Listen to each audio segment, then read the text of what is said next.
आज मैंने पार्लियामेंट में एक बहुत ही अहम मुद्दे पर चर्चा होते हुए सुना। शिक्षा पद्धति में सुधार।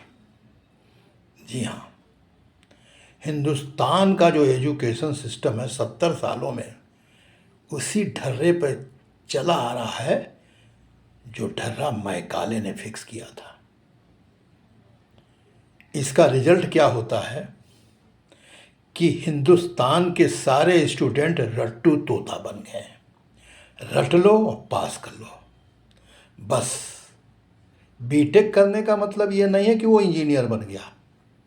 एलएलबी करने का मतलब ये नहीं है कि वो वकील बन गया। और एमबीबीएस करने का भी ये मतलब नहीं है कि वो डॉक्टर बन गया। जब तक प्रैक्टिकली उसको अनुभव नहीं होगा वो खाली बस किताबी कीड़ा बन करके रह जाएगा। मगर जो आज पार्लियामेंट में शिक्षा सुधार के बारे में चर्चा हुई वो थोड़ा सुन करके अच्छा लगा। एक बात मैंने सुनी कि 3 साल और 4 साल की मेहनत जब एक स्टूडेंट करता है उसका फैसला मात्र 3 घंटे के पेपर में हो जाता है। उससे उसका चरित्र डिसाइड होता 3 घंटे के अंदर। यही सबसे बड़ी खराबी है अपने हिंदुस्तान की एजुकेशन सिस्टम में। एजुकेशन सिस्टम कैसा होना चाहिए? प्रैक्टिकल होना चाहिए, जिसमें अपने दैनिक जीवन की रोजमर्रा की समस्याएं वो चाहे व्यक्तिगत हो या समाज की हो, अपने व्यक्तित्व को बनाने के लिए, अपने पेट को चलाने के लिए और अपनी स्थिति को सुधारने के लिए जिन जिन स्ट्रीम का इस्तेमाल किया जा सकता है उस हिसाब से शिक्षा होनी चाहिए। अब मान लीजिए किसी बच्चे को मैथ में प्रॉब्लम है तो मैथ क्यों पढ़े। मान लीजिए किसी बच्चे को फिजिक्स में प्रॉब्लम है तो वो फिजिक्स क्यों पढ़े।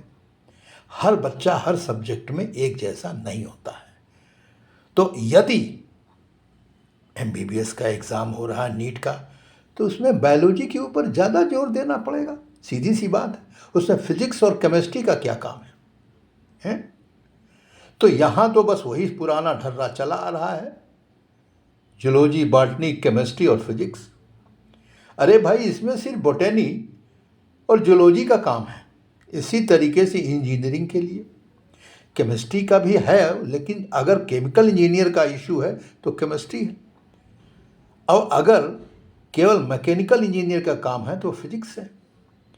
तो सिस्टम में सुधार बहुत ज़रूरी है कि जो बच्चा जिस स्ट्रीम में जा रहा है उसी स्ट्रीम की पढ़ाई करे और उसी स्ट्रीम के सब्जेक्ट को परीक्षा में लाना जाना चाहिए और उसी से संबंधित प्रश्न बनने चाहिए और उसके उत्तर होने चाहिए। तो ये जो आज पार्लियामेंट में मैंने एक प्रगति देखी तो थोड़ा सा संतोष मिला। कहाँ तक ये इम्प्लीमेंट होगा ये तो मैं नहीं कह सकता हूँ, लेकिन शुरुआत अच्छी है तो अंत भी अच्छा ही होगा। हर हर महादेव।